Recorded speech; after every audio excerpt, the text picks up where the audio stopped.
This is We Changed the Rules, a podcast from Equality Now. My name is Aisha Khan. I'm a senior research fellow at ODI, which is a global think tank based in London, UK. When Pakistan became independent in 1947, we inherited the entire judicial system that had been set up by the colonial rule under the British. It's become very difficult now to achieve gender equality through amending existing laws. And part of the problem for that is we have the colonial era penal code, which allows for very many domains of personal law to remain outside of its jurisdiction. There have been reforms in the laws, but there's this constant tension here between customary practices, Islamization of the laws, and the penal code in Pakistan. Those are the words of Aisha Khan, author of The Women's Movement in Pakistan, touching on a subject that we're going to explore further in this episode. What legacies have led to gender inequality in the law globally, from inherited colonial systems to religion? What has prevented equality for women and girls, and what can we do about it? Based on current rates of progress, women and girls will not achieve full equality for another 300 years. I'm Samira Ahmed, and in this episode we're going to hear from some more brilliant and powerful voices as we look at the legacies of gender inequality in law. To start, I want to introduce Margarette Macaulay. Margarette has spent over 40 years as a leading human rights advocate. She's a former judge on the Inter-American Court of Human Rights, fighting for the rights of women, and is currently Commissioner-President of the Inter-American Commission on Human Rights. I spoke to Margarette about several issues, including the impact of colonial legal systems on women and girls in Latin American and Caribbean countries, and other legacies of colonialism that have driven gender inequality. Well, thank you so much for speaking to me. We're doing this kind of big overview about the long-term battle for women's equality, what it's been like in the past, where we are now, what the future is. And given your career and how long you have been working in the field of improving equality and using law and your work with your legal training, I wondered, first of all, if you could just tell me a bit about your current role and what you're trying to achieve in it. Well, for the last 7.5 years, I've been a member of the Commission. I was elected in 2015. I assumed responsibility for the rapporteurship on the rights of Afro-descendant peoples and rights of women, two very heavy rapporteurships in the Inter-American system. And the rights of women was well established and duly funded. That for the rights of Afro-descendants was not.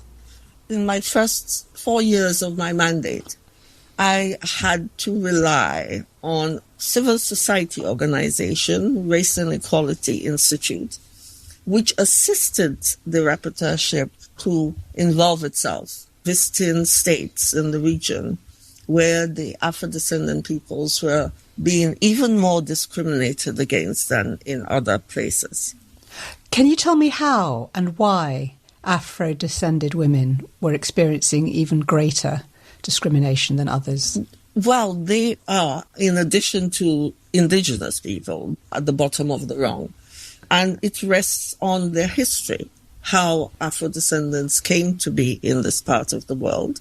Because, as you know, they were forcibly brought here and enslaved, and for eons worked under the heavy hand of slavers. And they were not considered as human persons, but as chattels.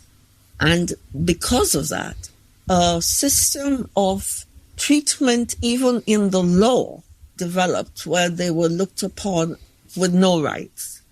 And then bit by bit, because of international instruments which came into being and regional ones, they were recognized as people, but were not treated as if they had equal rights to others. And in fact, most of the laws then in the countries did not recognize them in their constitutions or in any other law as persons of rights. So you're describing that huge gulf between the reality of enslavement, which lasted for so long, and then even after independence and new legal systems in some of these Latin American and Caribbean region countries, there is an enduring impact of the attitudes that go with it. Yes. Could you give me an example of a kind of case involving women's rights that you've championed through the Inter-American Commission and the Inter-American Court? Well, first of all, the basic one, which is a right to life. In so many ways that people can lose lives in which the state can be held responsible, because the state is supposed to be the guardian of all life within its territories. But there are, for instance, extrajudicial killings by police officers, or there is obstetric violence against women when decisions are taken when women seek health services, which are either negligent or because they do not understand each other. There's a language barrier. They do not take the precaution of having interpreters to make sure that they understand each other and do the wrong thing, and the woman dies as a result. And being discriminated against and not being employed when they apply for open positions based on the fact of their color, despite the fact that, for instance, in Brazil, Afro-descendants are the majority of the population in Brazil, they still suffer from racial discrimination and racism. And women in particular suffer from multitude intersectional discriminations. Do you feel that the tide is starting to turn, or do you worry that there is no progress being made? Oh, there has been a turn for some years now, but there's also regression in certain states, which can really deeply concern us. For instance, in relation to the right to terminate one's pregnancy. Abortion is a sore subject in most Caribbean countries, but some have passed laws recently repealing the old provisions, the archaic provisions which existed, barring it. But the majority of the Caribbean countries still do not permit abortion. And the inter-American system has tried to convince states that it is a woman's right to decide what happens and what she does with her body, and for the number of children that she has, and so on. Yeah. Can I ask how far this is about enduring kind of religious attitudes, or is it more broadly cultural attitudes to women that mean there's a reluctance to challenge? It's both. And the thing is, in Latin American countries which have regressed, for instance, El Salvador, Venezuela, it's a mixture of evangelical attitudes and also the Catholic Church in some countries, which have a strong influence on the political governance of the country, which should not be, because there's supposed to be separation of powers in all the states in the region. Because they all are supposed to be democracies, but there are a few authoritarian regimes which have come into being. And reversed legislation. Yeah. Yeah.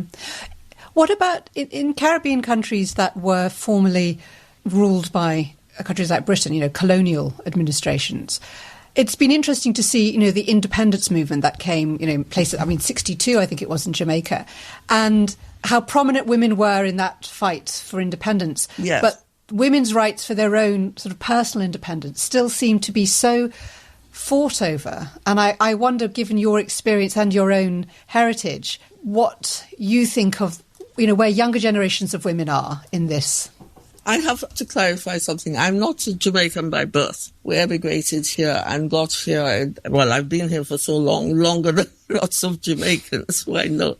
We got here in 1974.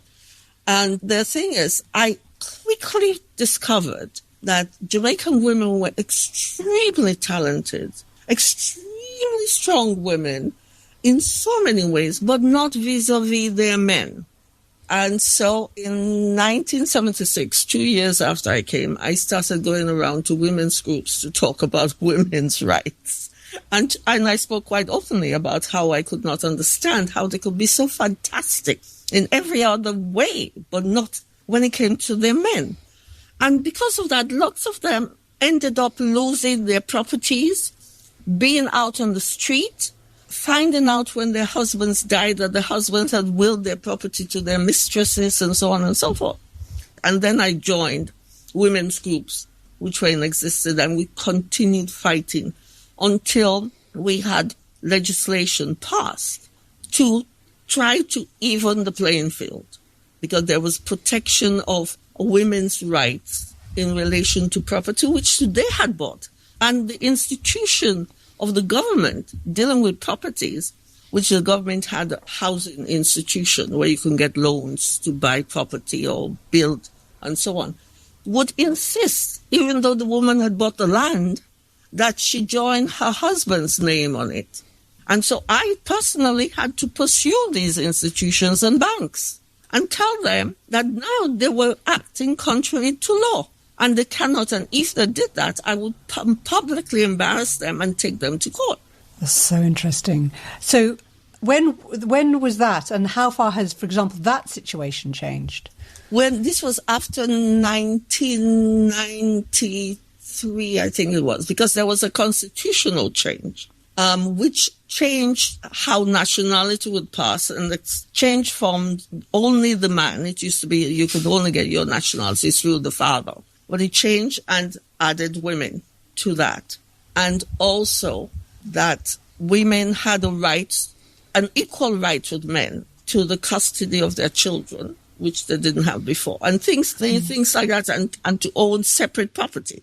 Oh, and there was the other thing that a woman's passport had to bear in it, if she was married, the particulars of her husband. And I had to personally pursue that one. And when I spoke to the then minister about it, and he says, but a woman's status changes when she gets married. I said, so you are still a bachelor, even though you've been married to your wife for about 20-something years. So he said, oh, I see what you mean. Yeah. And then from there we moved off, and they took away that requirement. How optimistic are you in general now about the winning of proper rights for women in the region? I think we are moving ahead in some countries. Some countries really surprise me that they do move ahead, like St. Lucia. And St. Lucia is a very Catholic country, was. But we find that the countries in which the evangelical movement is strongest are the ones that are toughest to effect full change and proper change.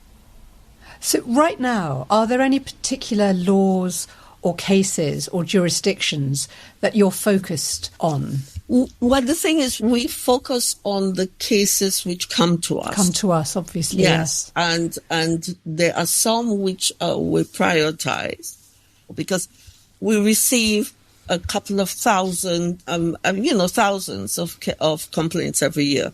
In relation to women, for instance, the highest is sexual offences in all its forms and facets, whether out of the home, in the home, whether it's a spouse or an employee.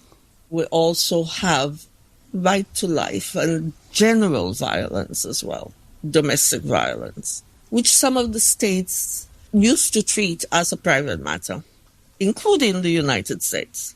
And we have to work very hard in that regard. And we have seen changes in attitudes and all this. One of the problems, restriction we have, the greatest challenge is resources, human and material. There are only 7 commissioners, as you know. If we had more commissioners and we had enough resources to travel wider, more frequently to the states, I think we will have more effect. We're working towards true equality between the sexes. But even so, in Latin America, we have the evangelical movements and machismo to fight against. In the Caribbean, we also have a form of machismo, not as strong as Latin America, but it does exist. And the growing influence of religious rooted beliefs that certain things should not change because we are trying to go against God's tenets and directions. And it's very difficult to shift minds like that. Yeah. I keep coming back to optimism because I'm fascinated by your own career journey. And it can sometimes feel, particularly since the overturning of Roe versus Wade in the United States, that rights that were taken for granted can no longer be taken for granted. I wonder how far there's almost an overspill or a ripple effect from that Supreme Court ruling in the US that, I don't know, it's emboldened other jurisdictions. I mean, we used to assume that the arc of history bends naturally, eventually towards justice. Mm-hmm. I don't know if it feels that way when it comes to gender justice anymore. No, well, strangely enough, we haven't seen the effect yet, certainly not in support of the Supreme Court of the United States in that decision, and certainly not in Caribbean. In fact, I think 2 countries after that decision did the opposite, freed up. So I don't think America would influence the Caribbean in that way. In fact, if they tried, well, the current executive is not in favor of that decision. But if they tried to influence Caribbean countries to go that route, they would not. The Caribbean countries are very stubborn in that regard. And they have remained stubborn in relation to the rights of LGBTI persons. Interesting. One of the other issues that's been going on in the background, certainly in some Caribbean countries, has been the idea of leaving the Commonwealth and of throwing off remaining ties to the British royal family because of its colonial, imperial associations. And I wonder how far that goes hand in hand with also trying to refresh or remove some of the outdated legislative or cultural attitudes towards women, or are they completely separate? Quite frankly, I've never been able to work out that. And in fact, even as we go often to the States, our secretariat being in D.C., why so many Americans are crazy about the British monarchy and so on. I've never been able to work that out. I think that the Caribbean sort of had this traditional cultural attachment to Britain. And the last time it was openly debated in Jamaica, the overwhelming majority was that we stayed, for instance, with the Privy Council as our final court and so on. And the head of state being then the Queen, and now it's the King. But it seems that those who want to have a republic are getting stronger in Jamaica. And one of the strongest arguments has been for the Caribbean Court of Justice, which joined that instead of remaining with the Privy Council. So again, I'm going to keep coming back to optimism, but looking at the kind of cases that have been coming before you and the enduring challenges of machismo, we've talked about religious attitudes, cultural attitudes, what are the key cases that you are interested in, or the key areas around law in Latin America and the Caribbean that you think need to be adjusted?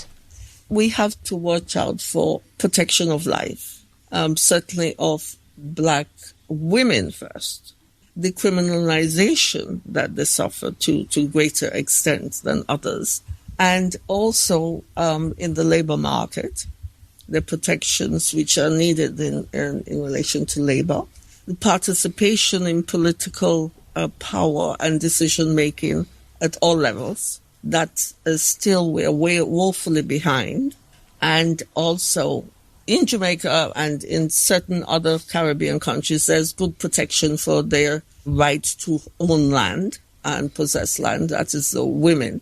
But in other countries, it's not so tenable. And for communities in, say, Latin American and Central American countries, indigenous and Afro-descendant communities, their right to their lands is very tenuous because governments may go into contracts with third parties to go and mine and do all sorts of things on their land without even informing them or obtaining their prior consent to it. And those cases are given priority for both those ethnic groups. And also the obstetric violence that some countries had more than others.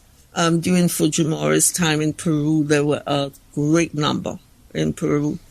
And we're just about now trying to deal with them because we still haven't finished. So are we talking about women being mistreated during labour and delivery, yes. Forced sterilisations in some cases? Yes, yes. I took part in a case in which the obstetrician gynecologist said, in the course of dealing with the operation, he leaned over his patient and says, by the way, I think you ought to be sterilized. Do you agree? And that she agreed. And anyway, the evidence unfolded that, in fact, she didn't hear any such question. And in any event, at that time, it was too late because she had been there on and off so often on examinations and so on. And they never asked her that question before. So the state was found liable. And there have been some cases like that, and also obvious negligence in dealing with women, both black women and indigenous women, and the one or two non-black women, but the numbers are greater for those. Yeah. You very powerfully give the sense of how, when we talk about law and legal systems in nations as a whole, it all boils down to individual cases like the horrific examples you've given. Yes, yeah. And there's access to justice for these two groups too. Yeah. I don't know why they do not realize that it has to be access for all and operate on that basis. But their cases are filed or just dismissed out of hand. Yeah. Some of them don't even get to file the cases and end up in jail, criminalized. Does it feel like it will continue to take legal action from above to try and end this? Or do you see a new generation of lawyers who seem more engaged or more optimistic? But that is a problem as well. I had been talking for years that we ought to ensure that the students of law are taught about the inter-American system and its mechanisms, which can assist the citizens of their country from the time, the first year of studying law. And they have to do it throughout until they qualify. Yeah. Because most of the lawyers in practice do not know what the instruments are. Some of them don't even know we exist, including judges. A lot of work still to be done. Especially in the Caribbean. Latin Americans know more about the system because they have been in the system longer than the Caribbean. The only other thing I wanted to ask is, we want to be honest, but equally, we want to talk about, well, what can we do? What still needs to be done? What can people listening do who might not be trained lawyers but are citizens? Well, I think we have seen an advance in the way women are treated in public by men walking on the street because the women's rights movement here in Jamaica made sure that we told women to react to it and tell the people off. And even the way you were addressed, you were darling this and honey that and or some other not so polite. And because I don't like being addressed that way by a stranger, and I would tell them so straight away. And all sorts of things they would say to you, which are indecent.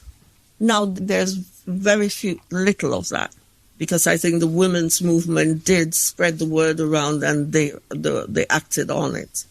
So there's that advance. But in relation to the law, sometimes there slips through the cracks. And sometimes the judge you least expect is the one who discriminates.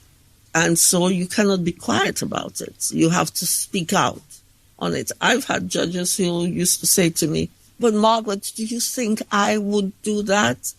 And I have daughters," and so on. I said, "But you did. You said it. It was recorded." And things like that. We are all human. We can slip. But if you make a habit of it, then definite action has to be taken. And you have to be fearless in doing so. And we continue to do that. In the Commission, the rights of women is one of the important rapporteurships because you have to continuously work at it. Otherwise, they forget. Well, can I say, you are fearless, and it's such an honour to talk to you. Margaret May Macaulay, thank you so much. My name is Hishama Hameen. I'm the campaign manager for the Global Campaign for Equality in Family Law, with Equality Now, based out of Colombo, Sri Lanka. So the term family law is used in reference to codified laws, that is, laws that are enacted legislation, rules and regulations, court procedures, or uncodified laws and practices that govern relationships within family units. Now, these can be civil and secular laws, or they can be religious-based laws and customary laws, depending on customs and traditions, say, for tribes and communities. Now, when it comes to religious family laws, we see communities and countries all over the world that follow laws and practices pertaining to a particular religion or religious denomination. You have Muslim family laws, Hindu family laws, and Christian family laws. There are at least 45 countries globally that have Muslim family laws, and many of these include discriminatory provisions in some aspect of marriage or divorce. Additionally, we have many countries that also have Hindu family laws, Jewish family laws, and Christian family laws as well, to name a few. Legacies of colonial systems in the law, religion, family laws and gender inequality are intertwined. As we've just heard from Equality Now's Heymann, different beliefs and religious principles can have a huge impact in the fight for women and girls' equality. It is a deeply sensitive and difficult subject to navigate, with a tension between gender equality and freedom of religion and belief. Joanna Lilja is the Gender Justice Policy Advisor at ACT Church of Sweden.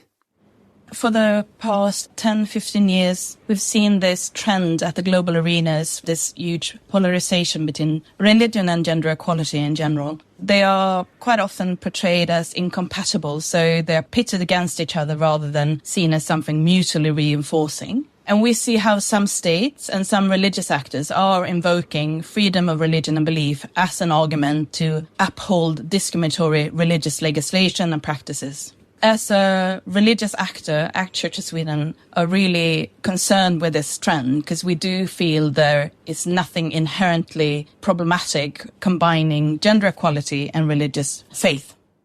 From what we've heard so far in this episode, there are clearly many different forces that have led to gender inequality around the world. But how do these play out in international law? What does the data tell us about the outcomes for women and girls in the 193 member states of the United Nations? Jody Heymann is a founding director of the World Policy Analysis Centre, leading an effort to improve the data around inequality and making it available to policymakers, researchers and the public. I spoke to Jody to find out more about this and what the data tells us. Can I start, Jody, by just asking you to describe yourself, where you are now in your career and your kind of career background in terms of the issue we're talking about, which is about, gender equality and the fight for equality? I lead the World Policy Analysis Center, and we're a group of 18 people from around the world, different disciplines, all committed to what it takes to accelerate achieving equality. And we're the largest independent center measuring what law and policy does. And the reason we do that is it's what countries can do to accelerate achieving equality. So what sorts of laws are we talking about? So I'll step back. We measure laws that matter to equality across gender, race, ethnicity, religion, disability, sexual orientation, gender identity, age, and 14 other dimensions of discrimination. We've just launched a whole new study focused on gender. In the case of gender, I think there are at least 3 big areas we look at. One is, where is discrimination legal? Where haven't we even taken that first step? And how well is discrimination protected? Second is care, because so much of inequality is because women do more of the caregiving. And third is a series of laws that seem neutral, like do you charge tuition for school, but have very gendered effects. Well, take that one, tuition. What are the gendered effects of that? Well, so free tuition makes a difference for everybody, but it makes a much bigger difference for people who are otherwise marginalized. People won't be surprised that low-income children, many more obstacles if tuition is charged, but also disproportionately girls. So families have to send just one child to school if that's all they can afford. It's much more likely going to be a boy, or if it's a couple children, the boys in the family. Maybe that sometimes has to do with gender norms and implicit bias in the family, but it can also have to do with just reading the labor market. They see that because of discrimination and inequality in the labor market, the boy will earn more. So that seemingly neutral tuition isn't neutral. Yeah. I mean, there are countries where, for example, child marriage is still endemic, which can seem very different to more general ideas about labour laws. I wonder if you could give us a sense of how far it's useful to think about, particularly retrograde laws, or whether that's a wrongful way of thinking about the impact of sex and gender through law. So child marriage is an incredibly important example. There are so many millions of child marriages still every single year. And while we call it child marriage, it's really girl marriage. So 5 times as often, and in some countries as much as 17 times as often, it's a girl who's married off as a child. One of the striking things we found, this is argued that in different circles, that this is cultural, that this is due to other reasons. But in fact, that inequality is embedded in the law. In about a third of countries, it's legal to marry off your daughter younger than your son. That should never be. And how young and how big is that age difference for girls and boys in these countries? Yeah, well, the difference can be multiple years. And how young, in some countries, there can be no bottom once there's parental permission or under customary and religious law. So it can be pre-puberty in some countries. And I'll give one example that may surprise people. So the United States does not ban child marriage in all states. When we first released that data, people said, no, that's not possible. You have the laws wrong. But in fact, unfortunately, we had the laws right. Some states in the U.S. do set a uniform age of 18, but others don't. And there are still child marriages in the United States. Now, of course, the United States doesn't have the most child marriages compared to other parts of the world. But I'd like to bring us back to education. We have a new study that's in the works that looks at what actually reduces the rate of child marriage, not just puts it on the laws on the books, but makes it happen.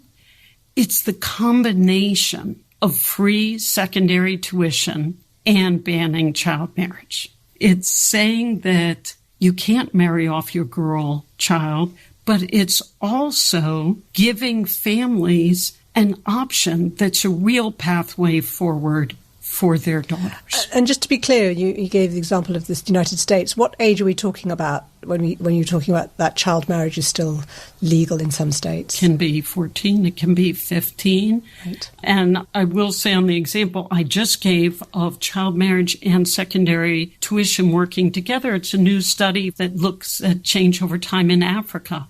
So across Africa, and the African Union has taken a lead role in saying we're going to work continent-wide to raise the age of marriage and to erase exceptions. That was a commitment that the AU made. They're following through on it. Laws are changing. The real power is when those are changing together with making secondary tuition free. Then we see the real impact. Right. Can you give us a sort of overview of the kind of data that you're noticing around different kinds of laws? What are the kind of big law areas and what are the big changes you're noticing? Sure. So before I dive into the data, I just want to say we're big believers in the power of everyone in the public knowing their rights and knowing how their country compares to others.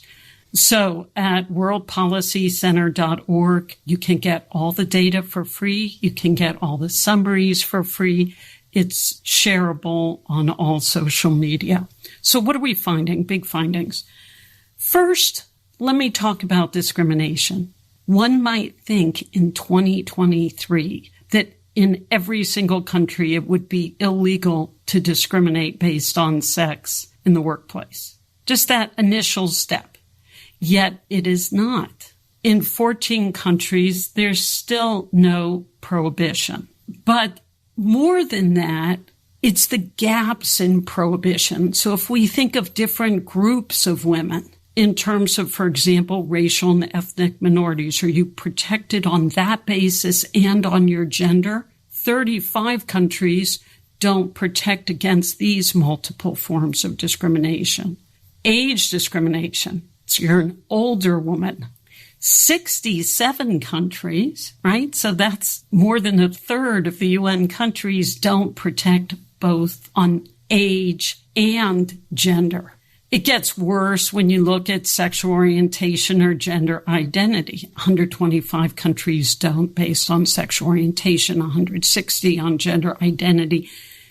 So there are really gaps when you look at, are all women protected? The second thing on discrimination is often we hear the statistics, fewer women in management, fewer women in leadership, as if that's somehow related to women's abilities. But what we find is this completely follows from the lack of legal protections from discrimination. So far fewer countries protect from discrimination in promotion than hiring. Huge gap there. Barely half the world protects women from discrimination in training. So all these other places that matter to advancement, there aren't protections. Yes. So that's one whole set of data we have. There's another whole set on care, and that's because still in every region of the world, disproportionately women are doing the caregiving for children, adults, and elders. And we know from both the employer data and from speaking to women themselves that this often contributes to job loss, income loss, etc. Yet, those social protections, is there paid leave, for example, to care for a sick child? Well, only a third of the world has that. 2/3 doesn't. Is there paid leave to care for a seriously ill parent? Only less than a quarter of the world gives 2 weeks or more, even if there's a terminally ill parent. So these are huge gaps. And those countries that do give leave, or the more common leaves like parental leave, it's given to women, but not in equal amounts to men, embedding inequality in the law. Yeah, that's interesting. Can I ask about constitutional equality as the basis for laws? You know, some countries have amended constitutions to include sex-based provisions. So I think France and Germany have. Can you tell me a bit about countries which have done that and how far we're seeing the impacts in a positive way? The constitutional protections are incredibly important, and there is a good news story and there are ongoing gaps. So the good news story is increasingly this is expected of every new constitution. And if you look at the constitutions that were newly passed since 2000, they all include gender equality. So where are the gaps? The gaps are in the older constitutions. And there are two areas of gaps. One has to do with religious and customary law. That is still a problem in some of the newer ones. We'll talk about that in a minute. And the other is in the older constitutions. So the United States, there is still no gender equality in the Constitution. It's there only by interpretation. It's not there by the language of it. And with our Supreme Court, a constitutional court that is newly limiting rights very specifically to what language was in the Constitution more than 2 centuries ago, that lack of wording means gender equality is really at risk. Now, there are older constitutions like Luxembourg, another older constitution, that did update on this. So there are constitutions that are updating, but not all. The other big gap for the newer constitutions, and this is particularly true in some countries in Africa and many countries in the Middle East is when religious or customary law is given primacy over these guarantees of equality. So you gave the example of Luxembourg. How has introducing sex-specific provision changed things? Well, I think across countries, across both the countries that are passing new constitutions and the countries that are adding provisions back in, these get used in two important ways. One, all laws that are unequal can then be questioned. So without a constitutional protection, laws have to be changed one at a time. An argument has to be made one at a time.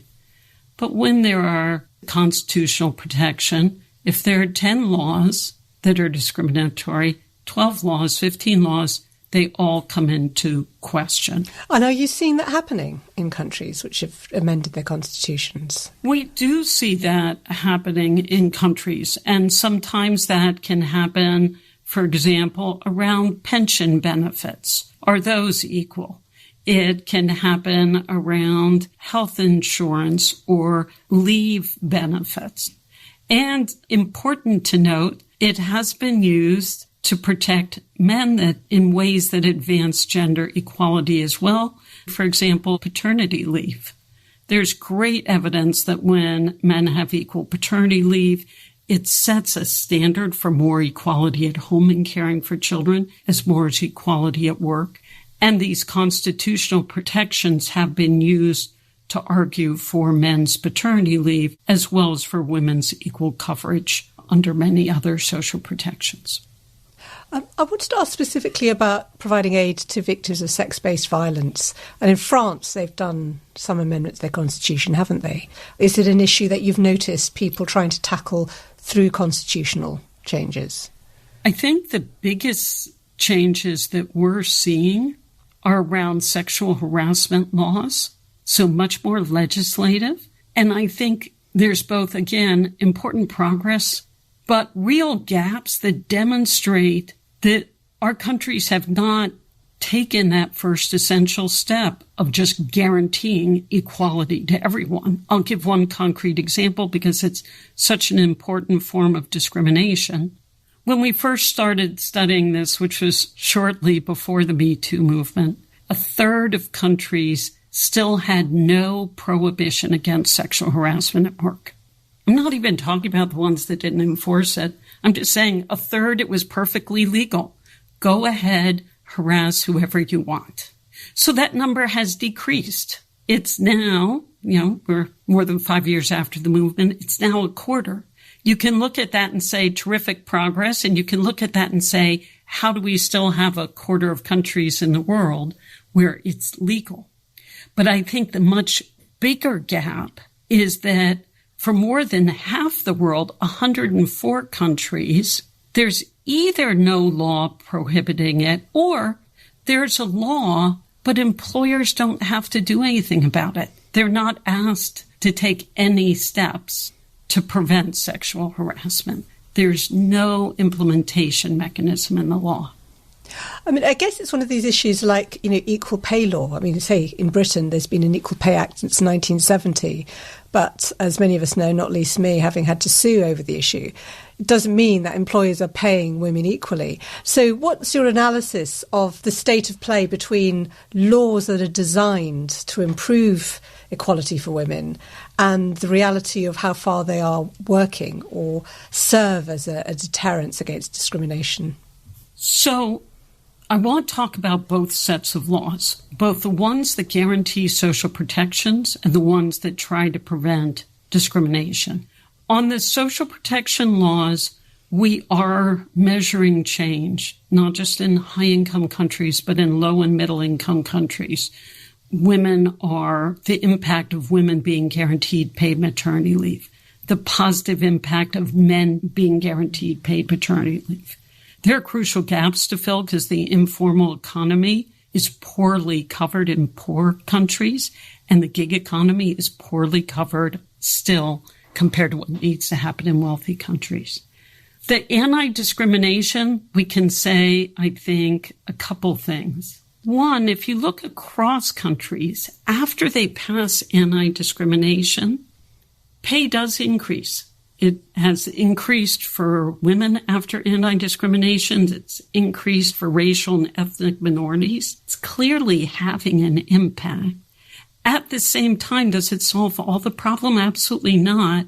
I think part of that is because we're not really protecting well once people get the job. Yes. Both on the legal front and on the implementation, we do much better at whether that initial entry job is offered to people similarly, regardless of sex, and pay similarly than we do on advancement. I think the second piece is, in too many countries, it's still legal for the employer to retaliate against somebody who complains. We've seen these cases in Europe over sexual harassment and other areas. So in too many countries, there's not even a ban from employers retaliating based on complaints, obviously greatly discouraging complaints. And there's not enough responsibility for employers to do something to prevent and address. That has to be in place because governments can't be inside every workplace all the time. So we need those dual responsibilities. You've given a sense of how changes in laws can actually start to have impacts, an example of how some anti-discrimination laws have resulted in measurable increases in pay for people of colour and women in particular. But what's your view on the speed of change and how fast or slow things are improving? It's incredibly concerning how slow it is. And, I'll mention a few things. First, 2023. How can it possibly be that there is not legal equality for people regardless of sex or gender in every country? This basic precept. How can we not have achieved that? That's staggering. Second, you look at the global commitments. These global commitments were freely made by countries across geographies, across cultures, across social and economic circumstances. Every single country agreed in the Sustainable Development Goals to achieve legal gender equality. Every country agreed to be accelerating progress for economic equality across gender, for addressing violence, and not just recently in the SDGs, but of course, multiple times before that in the Convention of Elimination of Discrimination Against Women and the Beijing Platform and all of our fundamental agreements. So given that, and given that we know the pathway, it's nowhere near fast enough. I will just say we have monitored legal change within the United Nations agreement for achieving gender equality that every country signed off on. We are not on track. There are improvements, but they are too slow. At this rate, we will fail to meet the goals in 2030. I wonder how you would sum up the way to hold governments accountable, given that change is too slow, even if, as you quite rightly point out, there is positive change and it is happening. I do think it's crucial to get in the hands of civil society all the data. The reason on worldpolicycenter.org we make the data so freely available to share is we believe in the power of social movements to make change happen. And I think we need to demonstrate both the feasibility, but that these laws matter, that they have impact. And again, we also share there many of the impact studies, because I think it's important for people to know they've had decision makers and people experiencing the discrimination or the lack of social support have had so many experiences where it doesn't work. We need to show where it does work and how that's happened. Jody Heymann, thank you. This is We Change the Rules from Equality Now. And in this episode, we've been exploring the many challenges and legacies that have led to gender inequality around the world. Across the series, we'll meet many brilliant activists and feminists who are fighting to drive change. Zaina Anwar is one of them. A former leader of Sisters in Islam, Zaina helped establish Musawa, a global movement for equality in Muslim families. The movement for gender equality in the Muslim family is a growing movement. There is a lot more interest in engaging with religion from a rights perspective. There's a lot more awareness that this is possible. There's amazing scholarship that has emerged over the past 15 to 20 years on the possibility of reform towards equality and justice in Islam, recognition for human rights, women's rights in Islam, a lot more scholarship and feminist scholarship that certainly Musawa has been producing in these past 20 years or so. So there's so much more scholarship, so much more interest, many more voices speaking out on equality and justice for women living in Muslim contexts. The great challenge of this conference is to give voice to women everywhere whose experiences go unnoticed, whose words go unheard.